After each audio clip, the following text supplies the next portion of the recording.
par peur de faire des erreurs.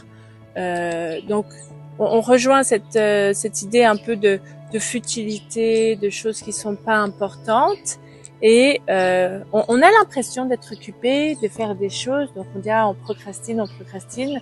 Mais en fait, c'est beaucoup de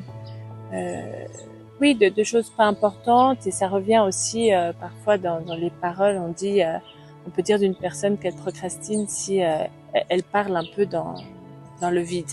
Et donc, je serais très heureuse d'avoir l'avis de mes chers collègues. Voilà pour cette première partie. Je vais passer la parole aux autres collègues pour qu'ils puissent nous dire qu'est-ce qu'ils en pensent, notamment à propos de le véritable repos ne se mérite qu'après la vie. Selon vous, que pensez-vous de cette assertion? Alors, merci à Monsieur Diego pour cette lourde assertion, parce que c'est lourd.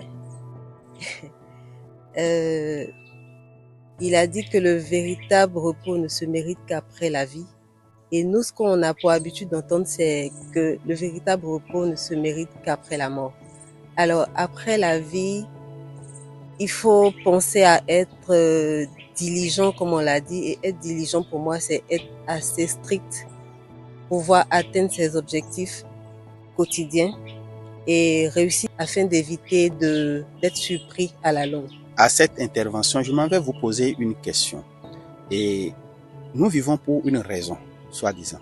Pensez-vous, au regard de la pensée de Roosevelt, que nous avons tous vraiment les mêmes raisons en vivant, s'il y a des gens qui, pour eux, ils ont du plaisir, ils ont du bonheur à parler des gens, à parler des autres. Moi, j'ai connu une dame, par exemple, et à qui j'ai reproché une fois, elle dit, mais toi, tu passes tout le temps, ton temps à parler des gens. Elle me dit, mais oui, ça fait plaisir. Elle me dit, et quand elle le fait, c'est du délire, c'est du bonheur pour elle, de critiquer les gens, de parler des gens. Et vous voyez, elle a utilisé même une expression dans la langue de son pays, c'est-à-dire dans le Minan, pour le dire quoi, pour exprimer comment de fois c'est bon, c'est du bonheur. Est-ce que vous voyez? Alors, les gens de la classe intermédiaire et ordinaire, qui, pour eux, il faut parler des événements. Le président de la République a fait ceci, le ministre a dit ça, il y a ici, c'est des événements, c'est de ça qui... Vous voyez, quand ils sont dans cette conversation, ils ont le vent en poupe, ils sont heureux et tout. Alors que il dit que les gens exceptionnels, eux, c'est des idées, ils parlent des idées. À partir de ce moment, pensez-vous que nous pouvons avoir tous les mêmes raisons de vivre? Alors pour vous répondre, non, on n'a pas tous les mêmes raisons pour vivre. Pour moi, c'est des gens qui procrastinent justement, qui vont rien faire d'important, qui vont s'atteler à des futilités. Tant mieux si ça leur fait plaisir, mais donc moi j'aurais pas effectivement les mêmes raisons dans ma vie.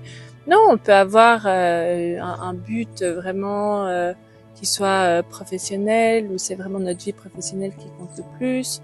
Des gens, ça peut être uniquement sur le plan personnel.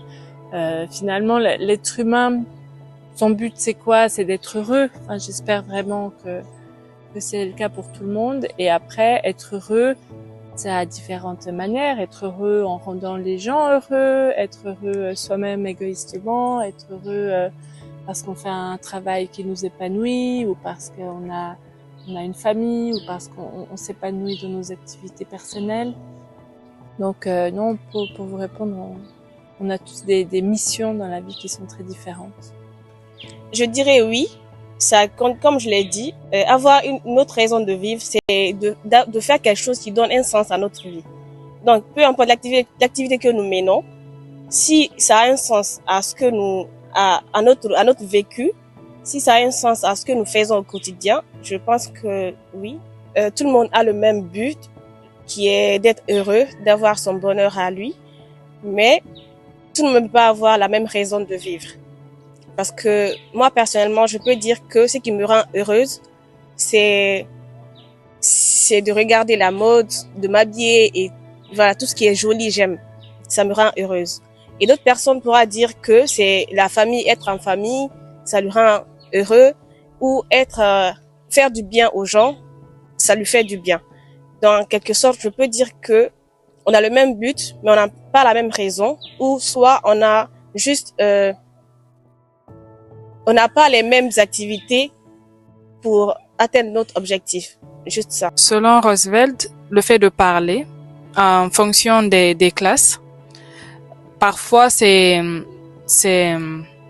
apporte du bonheur à certaines personnes. Ça dépend. Donc pour ma part, comme Madame Silla l'a dit, tout dépend en fait de comment les gens ils s'y prennent pour atteindre leurs objectifs. Mais parfois aussi, ma définition du bonheur en fait, c'est pas la définition d'une autre personne. Si je peux me permettre, je pense que c'est pas tout le monde qui arrive vraiment à savoir c'est vraiment quoi spécifiquement sa vraie raison d'être en fait. Il y en a qui cherchent toujours mais qui ne savent pas. Donc je pense qu'il peut y avoir une confusion. Une personne qui passe son temps à parler de la vie des gens et se contenter de cela, cette personne peut se dire oui, c'est sa raison d'être, ça la rend heureuse et tout. Mais je pense que si cette personne fait une certaine découverte intérieure, elle peut aller vers d'autres horizons. Donc, je pense que ça varie en fonction des réalités, de la sphère dans laquelle on évolue. Donc, il est aussi important de faire mention du fait que nous vivons tous, mais nous visons pas tous la même finalité en fait. Comme elle l'a dit, il y en a qui veulent gagner de l'argent, il y en a qui veulent avoir une paix familiale, la paix du cœur, il y en a c'est la santé. Bon, pour la petite histoire, moi personnellement, c'est vrai que j'ai évolué dans plusieurs domaines, mais je sais que ce qui fait mon bonheur, c'est d'aider mon prochain, c'est sentir que j'impacte quelqu'un en fait d'une manière positive. C'est ce qui fait mon bonheur. Donc, il y en a aussi qui feraient tout pour gagner des millions. On veut tous les millions, mais je pense que ça dépend de nos priorités et comment on classifie les choses. Soit on vit en se disant, oui, ma quête, c'est l'argent.